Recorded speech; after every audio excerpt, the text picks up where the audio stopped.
Hi friends, ఈరోజు నేను మీకు వెంకటేశ్వర స్వామి 7 శనివారాల వ్రత కథ ఉంది కదండి. అది మీకు ఈ వీడియోలో వినిపించబోతున్నాను. లాస్ట్ వీడియోలో వ్రతం ఎలా చేసుకోవాలో చెప్పాను కదా, ఇప్పుడు ఈ వ్రత కథ వినిపించబోతున్నాను. మీరు ఎవరైతే పూజ చేసుకుంటారో అలాగే ప్రతి శనివారం ఈ 7 శనివారాల ఈ వ్రత కథ వింటే చాలా మంచిదండి. కొంతమందికి చదవడం రాదు కదా, అలాగే చదివే టైం లేని వాళ్ళు ఈ కథ వినండి. విని మీ మనసులో గోవింద గోవింద అనుకోండి. అదే పూజ చేసేటప్పుడైతే అక్షింతలు చేత్తో పట్టుకొని ఈ కథ విని కథ లాస్ట్లో గోవింద అని 3 సార్లు అని స్వామివారికి అక్షింతలు సమర్పించాలి. అలా ప్రతి అధ్యాయానికి చేసుకోవాలి. సో ఇంకెందుకు ఆలస్యం, కథ స్టార్ట్ చేసేద్దాము. చాలా శ్రద్ధగా అయితే వినండి. కలియుగంలో ఒకానొక శుభముహూర్తమున సాక్షాత్తు భూలోక వైకుంఠమే అయిన తిరుమల కొండపై విశ్వపతి అను భక్తునికి శ్రీనివాసుని రూపంలో వెలిసి శ్రీ వెంకటేశ్వరునిగా భక్తులచే కొలవబడుతున్న శ్రీమన్నారాయణుల వారు శ్రీ వెంకటేశ్వర వ్రతకల్పంగా ప్రసిద్ధి నొందే ఈ వ్రతం గురించి గ్రంథం రచించవలసిందిగా అనుగ్రహించి అనుజ్ఞనిచ్చి ఈ విధంగా చెప్పసాగారు. ఓ ఈ ప్రియభక్త, విశ్వపతి నామధేయ, నా ప్రియభక్తుడు అయిన నీకు ఇప్పుడు ఒక విశేష వ్రతకల్పం గురించి వివరిస్తున్నాను. ఈ వ్రతము నాకు అత్యంత ప్రియమైనది, అందరూ ఆచరించుటకు ఎంతో సులభతరమైనది. కలియుగంలో మానవులు తమ తమ పూర్వజన్మ ఫలాలను అనుభవిస్తూ తిరిగి అనేక పాపకర్మలను అనుసరిస్తూ అనేక కష్టాల పాలవుతున్నారు. వీరిలో నా భక్తులైన కొందరు వారు కష్టాలను నివారించవలసిందిగా నన్ను వేడుకుంటున్నారు. ఎన్నో వ్యయ ప్రయాసాలను వచ్చి తిరుమల యాత్ర చేసి నన్ను దర్శించుకుంటున్నారు. నా భక్తులంటే నాకు అత్యంత ప్రియం. నా మీదే పూర్తి భారం వేసి ధర్మపదంలో జీవితం గడిపే వారి బాధ్యత నేనే వహిస్తాను. ఇప్పుడు నేను వివరిస్తున్న ఈ వ్రతం శ్రీ వెంకటేశ్వర వ్రతకల్పం అనే పేరుతో ప్రసిద్ధి పొందగలదు. ఈ వ్రతం నాకు అత్యంత ప్రియమైనది. ఈ వ్రతాన్ని భక్తి శ్రద్ధలతో ఎవరైతే ఆచరిస్తారో వారి బాధలన్నీ తక్షణం నివృత్తి కాగలవు. ఈ వ్రతము ఎవరైనాను ఎప్పుడైనాను ఆచరించవచ్చును. ప్రత్యేకించి మార్గశిర, మాఘ, కార్తీక మాసములందు గాని, పౌర్ణమి, పంచమి, సప్తమి, ఏకాదశి తిథులయందు గాని, శ్రవణ, స్వాతి నక్షత్రముల రోజులయందు గాని ఆచరించిన మిక్కిలి ఫలదాయకము. ఈ కలియుగంలో నా భక్తులైన మీరు అనుభవిస్తున్న కష్టములన్నీ నాకు తెలియను. మీకు ఎప్పుడు ఏ కష్టం కలిగినా, ఏ ఆర్థిక సమస్యలు కానీ, ఆరోగ్య సమస్యలు కానీ, ఉద్యోగ వ్యాపార సమస్యలు కానీ కలిగి మనశ్శాంతి లేనప్పుడు ఈ వ్రతము ఆచరించిన ఎడల తక్షణమే ఆ కష్టాలన్నీ తొలగిపోగలవు. మరియు మీరు మీ ఇంట ఏ శుభకార్యము తలపెట్టినను ఈ వ్రతము ఆచరించిన ఎడల ఆ శుభకార్యము నిర్విఘ్నముగా జరిగి 1000 రెట్లు శుభప్రదము కాగలదు. ఈ వ్రతం ఆచరించిన వెంటనే సకల సుఖశాంతులు, అష్ట ఐశ్వర్యములు లభించగలవు. ఉదయమున గాని, సాయంత్రం కాలమందు గాని ఈ వ్రతము ఆచరించవచ్చును. ఈ వ్రతము 5 అధ్యాయములతో కూడినది. ఈ 5 అధ్యాయములను భక్తితో పఠించవలెను. మీ స్వగృహమునందు గాని, వసతి గృహమందు గాని, నా ఆలయములందు గాని, ఏ పుణ్యక్షేత్రమునందు గాని, నదీ తీరమున గాని ఈ వ్రతమును ఆచరించవచ్చును. మీరు వీలైనంత ఎడల మీ బంధుమిత్రులందరినీ ఆహ్వానించి ఈ వ్రతం ఆచరించుట మిక్కిలి శ్రేయోదాయకము. ఈ వ్రతం ఆచరించిన వారికిని, విన్నవారికిని, ప్రసాదమును భక్తితో స్వీకరించిన వారికిని అష్ట ఐశ్వర్యములు కలగగలవు. ఈ వ్రతమును పూర్వకాలంలో నా ప్రియభక్తులైన ఎందరో మునీశ్వరులు ఆచరించి ఎన్నో దివ్యాశీషులు పొందినారు. భూలోకవాసులైన మీ అందరికీ ఈ వ్రతము మిక్కిలి ఆనందప్రదాయని అయి అనేక శుభములను కలుగచేయను. ప్రశాంత మనసుతో నన్నే తలుచుకుంటూ ఈ వ్రతము ఆచరించునచో వ్రతఫలము మిక్కిలిగా ఉండగలదు. ఈ వ్రతము ఆచరించు విధానము మిక్కిలి సులభతరము. కలియుగంలో మీకు గల కష్టములన్నీ నాకు తెలియను. అందువలననే అత్యంత కఠోర నిష్ఠతో చేసే తపస్సులకు, యజ్ఞ యాగాదులకు నిచ్చు ఫలము కేవలం ఈ వ్రతము ఆచరించుట వలనే మీరు పొందగలరు. ముందుగా వ్రతము ఆచరించు ప్రదేశమును చక్కగా శుభ్రపరుచుకొనవలెను. మండపమును ఏర్పాటు చేసుకుని నా ప్రియశకులైన శ్రీదేవి భూదేవులతో కూడియున్న నా పటమును మండపముపై ఉంచవలెను. మండపమును గోడకు ఆంచి ఉండవచ్చును. మీకు ప్రియమైన ఇతర దేవతల పటములు కూడా ఉంచుకోవచ్చును. నవగ్రహ దేవతలను, అష్టదిక్పాలకులను, ఆవాహన చేసుకొనవలెను, లేదా వారందరికీ మనసులోనే నమస్కరించవచ్చును. ముందుగా పసుపు వినాయకుని పూజించవలెను. అటు తరువాత ఈ వ్రతమునందలి 5 అధ్యాయములను భక్తి శ్రద్ధలతో పఠించవలెను. ఇదే ప్రథమాధ్యాయము. మిగిలిన 4 అధ్యాయములను నాకు అత్యంత ప్రీతిపాత్రులైన విశ్వామిత్ర, వశిష్ఠ, భరద్వాజ, అత్రి మునీశ్వరులు ప్రవచించారు. ఈ 5 అధ్యాయములను పఠించిన తరువాత నాకు ప్రియమైన స్తోత్రములను పఠించవచ్చును. ప్రతి అధ్యాయమునకు చివర గోవింద గోవింద గోవింద అని 3 సార్లు స్మరించవలెను. ఈ కలియుగంలో సామాన్య మానవులైన మీ అందరి కష్టాలు నాకు తెలియను. కావున మరొక విశేషమును కూడా చెప్తున్నాను. ఈ వ్రతమును ఇంత వివరంగా చేసుకొన శక్తి లేనివారు మీరు ఒక్కరే నా పటమును ఎదురుగా ఉంచుకొని విఘ్నేశ్వరునికి, నవగ్రహ దేవతలకు, అష్టదిక్పాలకులకు మనసులోనే నమస్కరించి ఈ 5 కథలను పఠించి మీకు వీలున్న ఏ ఫలమునైనా నాకు నివేదించి ప్రసాదముగా స్వీకరించవచ్చును. ఈ విధముగా చేసినా కూడా మీ కార్యసిద్ధి కాగలదు. మీ కష్టములన్నీ తొలగిపోగలవు. మీకు సకల శుభములు కలుగును. ఎవరైతే ఈ వ్రతము అత్యంత భక్తి శ్రద్ధలతో ఆచరిస్తారో వారి గృహమునకు స్వయముగా నేనే ఏదో రూపంలో వచ్చి ప్రసాదాన్ని స్వయంగా స్వీకరిస్తాను. నా అనుగ్రహము మీ అందరి యందు ఎల్లప్పుడూ ఉంటుంది. శ్రీ స్వామివారు తిమ్మరాజు విశ్వపతి రామకృష్ణమూర్తి విశ్వపతి అనే భక్తునికి ఈ విధంగా తనకు అత్యంత ప్రీతికరమై తానెల్లప్పుడూ నివసించే తిరుమల కొండపై ఈ వ్రత విధానము అనుగ్రహించారు. కలియుగ వాసులైన మనమందరము ఈ వ్రతమును ఆచరించి శ్రీ వెంకటేశ్వర స్వామి అనుగ్రహమునకు పాత్రులు కావలెను. ఈ వ్రతం ఆచరించినంతనే మన కష్టములన్నీ తొలగిపోయి అనేక శుభ ఫలితములు పొందవచ్చును.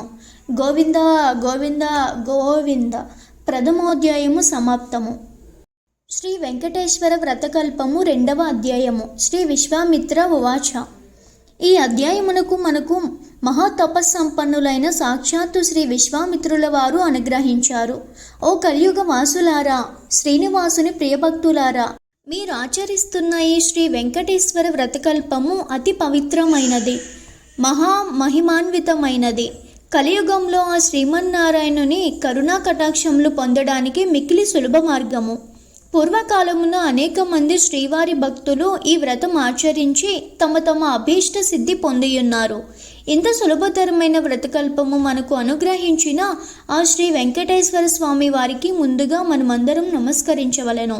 పూర్వకాలమున మగధ సామ్రాజ్యంలో విష్ణు చిత్తుడనే శ్రీవారి ప్రియభక్తుడు ఉండేవాడు. అతనికి 9 మంది స్త్రీ సంతానము కలిగిరి. ఎంతో పాండిత్యము కలిగినను మిక్కిలి పేదరికముతో బాధపడుచుండేవాడు. విష్ణు చిత్తుని భార్య తారామతి ఎల్లప్పుడూ శ్రీమన్నారాయణునే ప్రార్థిస్తూ ఉండేది. అప్పుడప్పుడు వివాహాది శుభకార్యాల పౌరోహిత్య కార్యక్రమంలో దక్షిణగా వచ్చేది కొద్ది సొమ్ముతో ఎంతో కష్టాలు పడుతూ కాపురం సాగిస్తున్నారు ఆ దంపతులు. కుమార్తెలకు యుక్త వయసు సమీపించింది. తారామతికి ఎప్పుడూ వీరి వివాహము ఎట్లు జరిపించవలెననా అని చింతగా ఉండేది. ఆ శ్రీనివాసునే ప్రార్థిస్తూ కాలం గడుపుతుండేది. ఓ శ్రీనివాస భక్తులారా, ఆశ్రిత జనరక్షకుడైన శ్రీ వెంకటేశ్వర స్వామి వారికి తన భక్తులన్న అపార ప్రేమయని మనందరికీ తెలిసినదే కదా. ఆనాడు మాఘ పౌర్ణమి ఉదయాన్నే ఒక వృద్ధ బ్రాహ్మణుడు విష్ణు చిత్తుని ఇంటి తలుపు తట్టాడు. అయ్యా, నేను వంగదేశపు వాసిని. ఒక యజ్ఞం నిమిత్తం వెళుతూ దారి మధ్యలో ఈ దేశం వచ్చాను.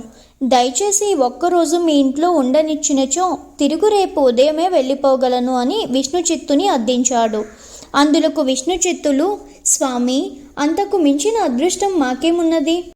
అతిథి సాక్షాత్తు శ్రీమన్నారాయణతో సమానమని మన పురాణాలు ఘోషిస్తున్నాయి కదా. తమరు ఎటువంటి సంకోచము లేకుండా మా ఇంట్లో తప్పక ఉండవలసింది అని ఆ ముసలి బ్రాహ్మణుడిని లోనికి తీసుకువచ్చి సపర్యలు గావించాడు. ఆ రోజు మధ్యాహ్నం భోజనానంతరము ఆ వృద్ధ బ్రాహ్మణుడు తారామతితో ఇలా అన్నాడు. ఏమమ్మా దిగాలుగా ఉన్నావు? ఏమిటి నీ బాధ? ఏమీ సంకోచించకుండా చెప్పు అన్నాడు. అప్పుడు తారామతి, స్వామి, తమరు మహా తపస్సంపన్నులు, తేజస్సులో సాక్షాత్తు ఆ వైకుంఠవాసుని మాదిరిగా ఉన్నారు. మీ వద్ద దాచేదేమున్నది? నా మనోవ్యదంతా నా పుత్రికల వివాహము గురించి అని విన్నవించుకున్నది. అంతటా విప్రోత్తముడు చిరునవ్వు నవ్వి, తల్లి, నీ బాధ నేను గ్రహించి తిని, నీ కష్టములన్నీ తొలగిపోయి కుమార్తెలకు శుభప్రదముగా వివాహము కాగలుగుటకు ఒక అద్భుత వ్రతము మీకు చెప్పుదును. ఈ వ్రతము ఆచరించిన మీ కష్టములన్నీ పటాపంచలు కాగలవు. శ్రీ వెంకటేశ్వర వ్రతమును ఈ వ్రతము మిక్కిలి సులభతరము అని చెప్పి ఆ వ్రత విధానమంతయు ఆ దంపతులకి వివరించాడు. అంతట విష్ణుచిత్తుడు, స్వామి, మహాసంతోషం, ఇంతకు మించి మహాభాగ్యం ఏముంటుంది? ఎన్నో రోజులు ఎందుకు? శుభస్య శీఘ్రం అన్నారు కదా మన పెద్దలు. ఈరోజు మాఘ పౌర్ణమి, ఎంతో శుభదినము. ఈరోజే తమరు సెలవిచ్చిన శ్రీ వెంకటేశ్వర వ్రతమును ఆచరించదము అని విష్ణుచిత్తులు, తారామతి దంపతులిద్దరూ తమ కుమార్తెలందరితో కలిసి ఆ రోజు సాయంకాలమునే బంధుమిత్రులను పిలుచుకొని శ్రీ వెంకటేశ్వర వ్రతమును అత్యంత భక్తి శ్రద్ధలతో ఆచరించారు. వచ్చిన భక్తులందరూ వ్రతము పూర్తి అయిన పిమ్మట తీర్థప్రసాదమును స్వీకరించి తమ తమ గృహములకు వెడలిరి. అప్పుడు విష్ణుచిత్తుల వారు భార్య సమేతముగా ఆ బ్రాహ్మణోత్తమునికి పాద నమస్కారము కావించి తమ దంపతులను ఆశీర్వదించవలసిందిగా వేడుకున్నారు. అప్పుడు ఆ బ్రాహ్మణోత్తముడు వ్రతతీర్థ ప్రసాదములు తానును స్వీకరించి, మనోభీష్ట సిద్ధిరస్తు, శ్రీ లక్ష్మీ శ్రీనివాస కటాక్ష సిద్ధిరస్తు అని ఆశీర్వదించాడు. ఇంతలో చీకటి పడి నిద్రా సమయమైనది. అంతటా విష్ణుచిత్తుడు ఆ బ్రాహ్మణునికి ఒక చిరిగిన దుప్పటిని ఇచ్చి కన్నీళ్ల పర్యంతముగా, స్వామి, కడుపేదనైన నా వద్ద ఇంతకు మించి మంచి దుప్పటి లేదు. ఈ రాత్రికి నన్ను క్షమించి దీని అందే విశ్రమించవలసింది అని వేడుకున్నాడు. అందుకు ఆ బ్రాహ్మణుడు చిరునవ్వు నవ్వి, ఏమీ చింతించవలదని చెప్పి తను బయట వసారాలో పడుకుంటానని చెప్పాడు. కొద్దిసేపటికి అందరూ నిద్రకు ఉపక్రమించారు. రాత్రి 4వ జామున ఉరుములు మెరుపులతో పెద్ద వర్షం మొదలైంది. అంతా కటిక చీకటి. గాఢాంధకారంలో కంటికి ఏమీ కానరావట్లేదు. విష్ణుచిత్తుని బయట పడుకున్న ముసలి బ్రాహ్మణుడు ఎలా ఉన్నాడో అని బెంగగా ఉంది. కానీ ఈ గాఢాంధకారంలో ఏమీ కనిపించక ఎప్పుడెప్పుడు తెల్లవారుతుందా అని ఆ రాత్రి గడిపారు ఆ కుటుంబమంతా. ఇంతలో తెల్లవారింది. వాన తేలిక పడింది. బయట బ్రాహ్మణుడు ఏమైనాడో, ఎంత బాధపడ్డాడో అనుకుంటూ బయటకు వచ్చిన ఆ దంపతులకు అద్భుత దృశ్యం కనిపించింది. అక్కడ విప్రోత్తముడు లేడు. చిరిగిన దుప్పటి స్థానంలో పట్టు పీతాంబరం ఉంది. ఆ పీతాంబరంపై శ్రీ వెంకటేశ్వర స్వామి వారి విగ్రహం చిరునవ్వుతో కనిపించింది. జరిగినదంతా ఆ దంపతులకు అర్థమైంది. వారి ఆనందానికి అవధులు లేవు. వచ్చింది సాక్షాత్తు ఆ శ్రీమన్నారాయణుడే. ఆహా, ఏమి మన భాగ్యము! కానీ ఆ స్వామి వారిని గ్రహించలేకపోతిమే. చివరికి చినిగిన దుప్పటి ఇచ్చినామా అని తలుస్తూ శ్రీ స్వామివారిని విగ్రహాన్ని కళ్ళకద్దుకొని ఇంట్లోకి వచ్చారు. ఇల్లంతా స్వర్ణమయంగా కనిపించింది. అంతటా ధనరాశులే. ఆహా, శ్రీ వెంకటేశ్వర స్వామి వారి వ్రతకల్ప మహాత్మ్యము వలన కదా ఇదంతయు జరిగినది అని ఆ స్వామిని అనేక విధాల స్తుతించారు. చూసారా, సాక్షాత్తు శ్రీ స్వామివారే ఆ భక్తుని ఇంటికి అతిథి రూపంలో వచ్చి వ్రత విధానము చెప్పడమే కాకుండా తీర్థప్రసాదాలు కూడా తానే స్వయంగా స్వీకరించాడు. శ్రీ స్వామివారు అంతటి కరుణామయులు. ఎవరైతే భక్తి శ్రద్ధలతో ఈ వ్రతం ఆచరిస్తారో వారింటికి తానే స్వయంగా ఏదో రూపంలో తప్పక వస్తారు. మీరందరూ కూడా ఈ వ్రతాన్ని ఆచరించి స్వామి కరుణా కటాక్షాలు పొందండి. శ్రీ లక్ష్మీ శ్రీనివాస కటాక్ష సిద్ధిరాస్తు అని విశ్వామిత్రులు వారు సెలవిచ్చారు. గోవింద గోవింద గోవింద. 2వ అధ్యాయం సమాప్తము. శ్రీ వెంకటేశ్వర వ్రతకల్పము 3వ అధ్యాయము. శ్రీ వశిష్ఠ ఉవాచ. ఈ అధ్యయనాన్ని మహాతపోనిష్టాగరిష్ఠులైన శ్రీ వశిష్ఠ మునీశ్వరుల వారు శ్రీమన్నారాయణుల వారి అనుగ్రహంతో మనకు వివరించారు. ఓ కలియుగ వాసులారా, శ్రీనివాసుని ప్రియభక్తులారా, వైకుంఠంలోని శ్రీమన్నారాయణుడే నేటి తిరుమల శ్రీ వెంకటేశ్వరుడు. కలియుగ వాసులైన మీ అందరి కష్టాలను తీర్చడానికి స్వామి మీకు అతి చేరువలో ఈ తిరుమల కొండపై అవతరించారు. ఆ స్వామి వారిని ప్రసన్నం చేసుకొనడానికి ఈ వ్రతం మిక్కిలి సులభతరం. ఈ వ్రతం భక్తి శ్రద్ధలతో ఆచరించిన వారు సకల సౌభాగ్యాలను అనుభవిస్తారు. పూర్వకాలంలో అవంతి దేశంలో భాగ్యనగరం అనే పట్టణం ఉండేది. పేరుకు తగినట్లుగానే ఆ పట్టణంలో అనేక మంది భాగ్యవంతులు ఉండేవారు. అయితే వారు తమ తమ సంపదలను చూసుకొని గర్విస్తూ మిగిలిన సామాన్యులను అతిహీనంగా చూసేవారు. ఆ ఐశ్వర్యం అంతా తమ గొప్పేనని తలుస్తూ నిత్య పూజలు కాదు కదా, విశేష రోజుల్లో కూడా ఏ పూజలు చేసేవారు కాదు. ఆ సృష్టికర్త శ్రీమన్నారాయణునికి వీరందరికీ జ్ఞానోదయం కలిగించాలని తోచింది. ఒక రోజున ధనవంతులందరూ అనేక విందు విలాసాలలో మునిగి తేలుతున్నారు. ఆ పట్టణ తూర్పు వీధిలో గల శ్రీ లక్ష్మీనారాయణ ఆలయంలో కనీసం దీపం వెలిగించే నాథుడు కూడా కరువయ్యాడు. ఆ రోజు తొలి ఏకాదశి, అత్యంత పర్వదినం. కానీ ఆ పట్టణంలో ఒక్కరు కూడా ఆలయానికి పూజాధికాలు నిర్వర్తించాలని ఆలోచించట్లేదు. సాయంత్రం ఉన్నట్టుండి దట్టమైన మబ్బులు కమ్ముకున్నాయి. బ్రహ్మాండమైన కుంభవృష్టి వ్యాపారులందరి ఇల్లు నీట మునిగిపోసాగాయి. అంతా గాఢాంధకారం. తెల్లవారేసరికి ఊరంతా నేలమట్టమైంది. వ్యాపారుల ఇళ్ళన్నీ కూలిపోయాయి. అన్ని ఐశ్వర్యాలు పోయి చివరికి కట్టుబట్టలతో మిగిలారు. ఎందుకీ ఉపద్రవం, ఎందుకీ జలప్రలయం, ఎవరికీ అంతుబట్టట్లేదు. అంతలో వారికొక విశేషం కనిపించింది. ఊరి చివరన ఉండే పూరిపాకలు చెక్కు చెదరకుండా ఉన్నాయి. వారికి ఆశ్చర్యం కలిగింది. ఇంత కుంభవృష్టిలోనూ ఈ పూరిపాకులు ఎలా ఉన్నాయి అని వారిలో వారు అనుకుంటుండగా ఇంతలో ఒక పెద్ద మెరుపు మెరిసింది. ఆకాశవాణి ఇలా పలికింది: ఓ మూర్ఖులారా, మీ సంపదలన్నీ మీ గొప్పతనమని తలుచుకొనడం వల్లనే ఇలా జరిగింది. ఆ పూరి గుడిసెలో నివసించే దేవయ్య నాకు ప్రియభక్తుడు. అతి సామాన్యుడైన దేవయ్య ప్రతిరోజు మీ ఊరిలోనే శ్రీ లక్ష్మీనారాయణ ఆలయంలో దీపం వెలిగిస్తున్నాడు. అంతేకాక ప్రతి ఏకాదశి నాడు తనకు వీలున్నంతలో శ్రీ వెంకటేశ్వర వ్రతకల్పాన్ని నిర్వర్తిస్తున్నాడు. ఆ వ్రత ఫలితంగానే తనతో పాటే ఆ గుడిసెలలోని వారందరూ రక్షింపబడ్డారు. మీరందరూ కూడా ఆ వ్రతం ఆచరించిన ఎడల మీ ఐశ్వర్యాలను తిరిగి పొందగలరు అని వినిపించింది. వెంటనే వారందరూ ఆలయానికి వెళ్ళి తక్షణమే అందరూ తలొక పనికి పూనుకొని శ్రీ వెంకటేశ్వర వ్రతకల్పాన్ని ఆచరించారు. ఆ వ్రత ఫలితంగా అందరి గృహాలు పూర్వరూపంలో కనిపించాయి. అది మొదలుగా ఆ వర్తకులందరూ శ్రీవారి భక్తులై ప్రతి ఏకాదశి నాడు శ్రీ వెంకటేశ్వర వ్రతకల్పాన్ని ఆచరిస్తూ బ్రతికినంతకాలం సుఖ సౌభాగ్యాలతో ఉండి చివరికి ముక్తిని పొందారు అని ఆ వశిష్ఠుల వారు వివరించారు. గోవింద గోవింద గోవింద. 3వ అధ్యాయం సమాప్తము. శ్రీ వెంకటేశ్వర వ్రతకల్పము 4వ అధ్యాయము. శ్రీ భరద్వాజ ఉవాచ. శ్రీమన్నారాయణునికి అత్యంత ప్రీతికరమైనటువంటి ఈ శ్రీ వెంకటేశ్వర వ్రతకల్పములోని 4వ అధ్యాయమును మహామునీశ్వరులు శ్రీ భరద్వాజ మహర్షుల వారు ఈ విధంగా చెబుతున్నారు. ఓ కలియుగ వాసులారా, శ్రీమన్నారాయణ ప్రియభక్తులారా, మీరు ఆచరిస్తున్నటువంటి శ్రీ వెంకటేశ్వర వ్రతకల్పము అద్భుతమైనది. మీ కోరికలన్నింటినీ తక్షణమే తీర్చగల ఉపాయము. శ్రీ వెంకటేశ్వరుని ప్రసన్నుని గావించుకొనడానికి అత్యంత సులభతర మార్గము ఇదియే. మీ అందరినీ అనుగ్రహించడానికి సాక్షాత్తు ఆ వైకుంఠవాసుడే కలియుగంలో తిరుమల కొండపై శ్రీనివాసునిగా వెలిశారు. ఎన్నో జన్మల పుణ్యఫలం చేతగాని తిరుమల కొండపై కాలిడడం సాధ్యం కాదు. స్వామి దర్శనము సాధ్యము కాదు. ఇదే విధముగా ఈ శ్రీ వెంకటేశ్వర వ్రతకల్పము ఆచరించే సంకల్పము కలుగుట కూడా ఎంతో పూర్వజన్మ పుణ్యఫలము వలనే కానీ సాధ్యము కాదు. ఆచరిస్తున్నవారు, కథలు విన్నవారు, ప్రసాదము స్వీకరించిన వారు శ్రీవారి కృపకు పాత్రులై ఎంతో మహాభాగ్యము పొందుదురు. పూర్వకాలమున నగరి అనే గ్రామములో ధనగుప్తుడనే వ్యాపారుడు ఉండేవాడు. అతడు మహాలోభి.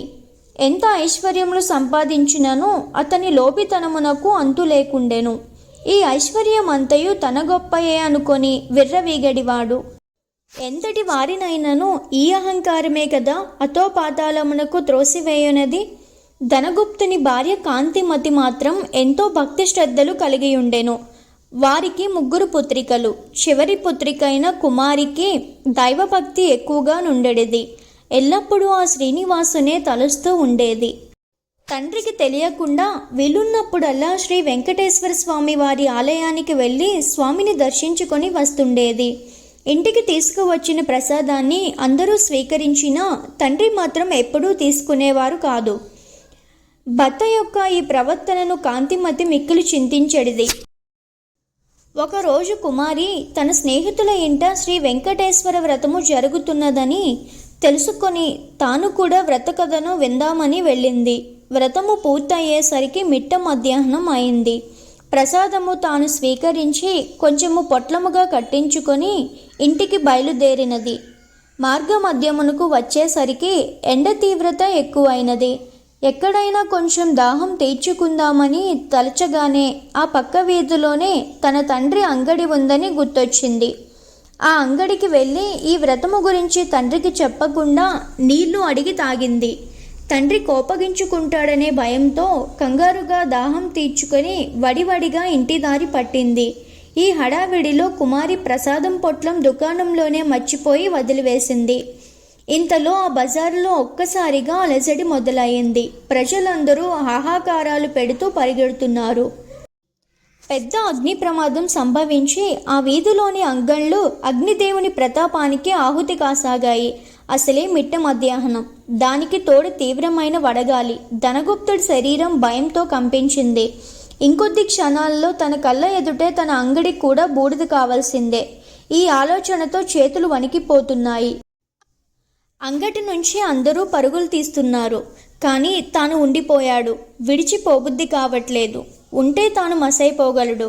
ఈ కంగారులో చేతికి ఏదో పొట్లం తగిలింది. ఏ ఆలోచన లేకుండా తీసి నోట్లో వేసుకున్నాడు. తీయగా అనిపించింది. అంతేకాదు, మనసు కొంచెం స్థిమితపడ్డట్టు కూడా తోచింది. అప్పుడే ఒక అద్భుత సంఘటన జరిగింది. మంటలన్నీ ధనగుప్తుడి ముందు దుకాణం వద్దే ఆగిపోయాయి. ఒక్క నిప్పురవ్వ కూడా తన దుకాణంపై పడలేదు. ఏమీ విచిత్రం, ఏమీ మాయ? ధనగుప్తుడి నోట మాట రాలేదు. ఇంతలో ఈ వీధిలో అగ్ని ప్రమాదం జరిగిందని ఇంటిలో తెలిసి బాల్య కాంతిమతి కుమార్తెలతో సహా భయాందోళనలతో ఆ శ్రీనివాసునినే ప్రార్థిస్తూ అక్కడికి వచ్చారు. అంగడి వరకు వచ్చిన మంటలు పక్కనే ఉన్న అంగడి వద్దే ఆగిపోవడం చూసి సంభ్రమాశ్చర్యాలకు లోనయ్యారు. అప్పుడు కుమార్తెకు తాను అంగడిలో మరిచిన పొట్లం గుర్తుకు వచ్చింది. ధనగుప్తుడు అంతకు ముందు తాను తిన్నది ఆ పొట్లంలోనే పదార్థంగా గ్రహించాడు. కుమారి ఆ పొట్లం శ్రీ వెంకటేశ్వర స్వామి వారి ప్రసాదం అని, తాను వ్రతంలో పాల్గొనడం అంతా వివరించింది. తాను స్వీకరించిన ఆ ప్రసాద మహత్యం వల్లనే తాను ఆ ప్రమాదం నుంచి బయటపడినట్లు ధనగుప్తుడు గ్రహించాడు. శ్రీవారిని క్షమించమని చంపలు వేసుకున్నాడు. సాయంకాలమే ఊరందరినీ పిలిచి శ్రీ వెంకటేశ్వర వ్రతకల్పము భక్తి శ్రద్ధలతో ఆచరించాడు. అప్పటి నుంచి ఆ వర్తకుడు పూర్తిగా స్వామివారి సేవలకే శేష జీవితాన్నంతా గడిపి చివరికి ముక్తిని పొందాడు. కేవలం ప్రసాదాన్ని స్వీకరించినంతనే ఎంత ఆపద నుంచి బయటపడ్డాడో చూశారు గదా. ఈ వెంకటేశ్వర వ్రత మహాత్మ్యము అంతటి అద్భుతమైనది. మీరందరూ వీలున్నప్పుడల్లా ఈ వ్రతం ఆచరించి శ్రీనివాసుని కృపకు పాత్రలు కావాల్సింది అని భరద్వాజుల వారు అనుగ్రహించారు. గోవిందా గోవిందా గోవిందా. 4వ అధ్యాయం సమాప్తము. శ్రీ వెంకటేశ్వర వ్రతకల్పము 5వ అధ్యాయం. శ్రీ అత్రి ఉవాచ. భూలోక వైకుంఠమే తిరుమల తిరుపతి.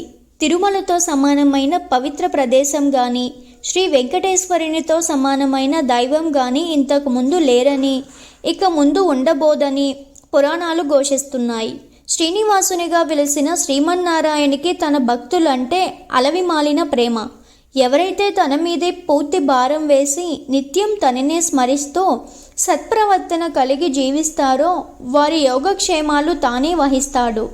అంతటి దివ్యదేవుని ప్రసన్నం చేసుకొనటానికి అత్యంత సులభతరమైన మార్గం ఈ శ్రీ వెంకటేశ్వర వ్రతకల్పము. ఈ అద్భుత వ్రతకల్పంలోని 5వ అధ్యాయాన్ని మహాతపస్సంపన్నులైన శ్రీ అత్రి మహర్షుల వారు ఇలా అనుగ్రహించారు. నాయనలారా, శ్రీనివాసుని ప్రియభక్తులారా, కలియుగవాసులైన మీ అదృష్టం చెప్పనలవి కానిది. కృత, త్రేత, ద్వాపర యుగాలలో ఎంతో కఠోర నియమనిష్టలతో ఆరాధిస్తే గాని ప్రసన్నం కాని శ్రీమన్నారాయణుడు కలియుగంలో కేవలం నామస్మరణంతోనే మిమ్మల్ని అనుగ్రహిస్తున్నాడు. ఆర్తితో పిలిచిన వారి చెంత తక్షణం ఉంటాడు. అంతటి కరుణామూర్తి శ్రీనివాసుడు. తిరుమల క్షేత్రం అంతా సాలగ్రామమయమే.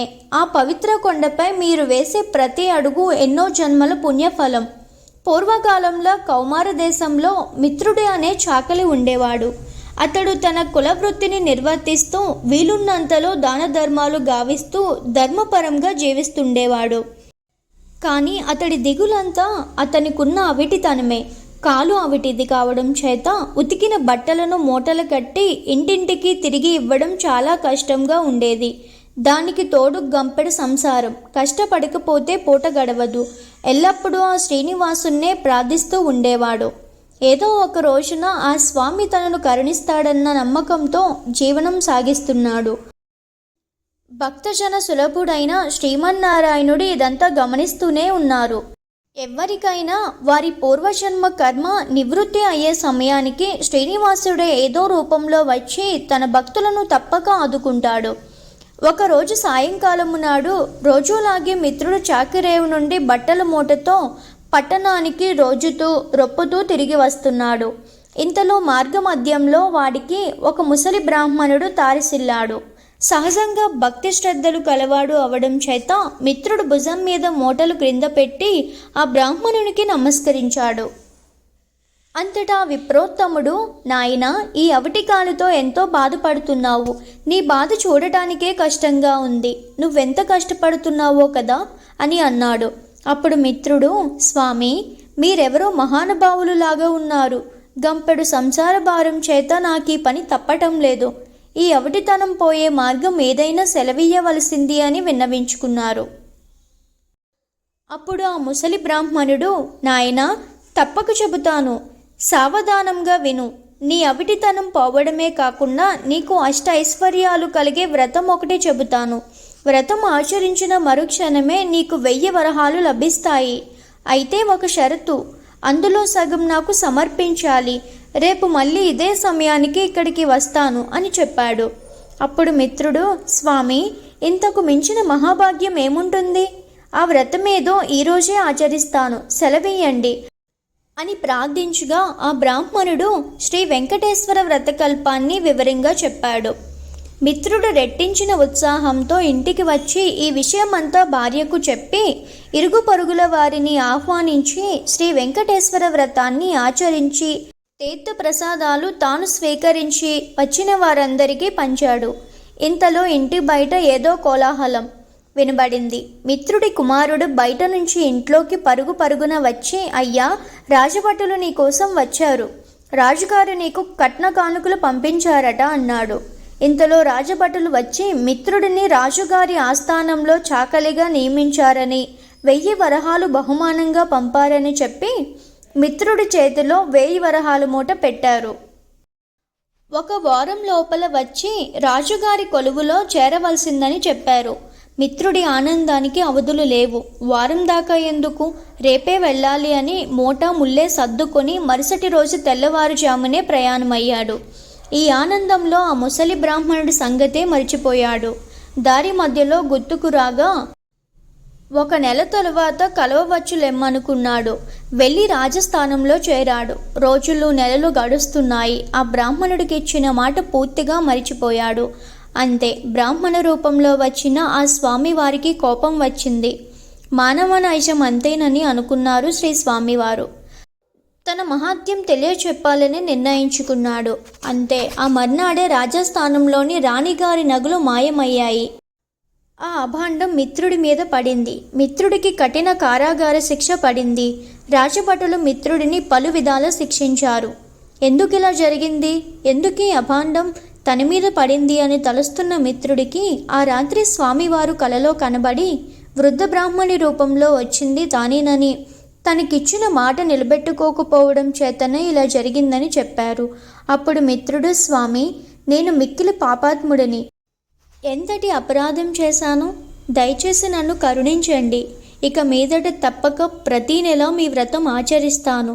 నా సంపాదనలో సగభాగం ప్రతీ నెల జీవితాంతం తమకే సమర్పిస్తాను అని చెంపలు వేసుకొని స్వామివారిని పరిపరి విధాలా వేడుకున్నాడు.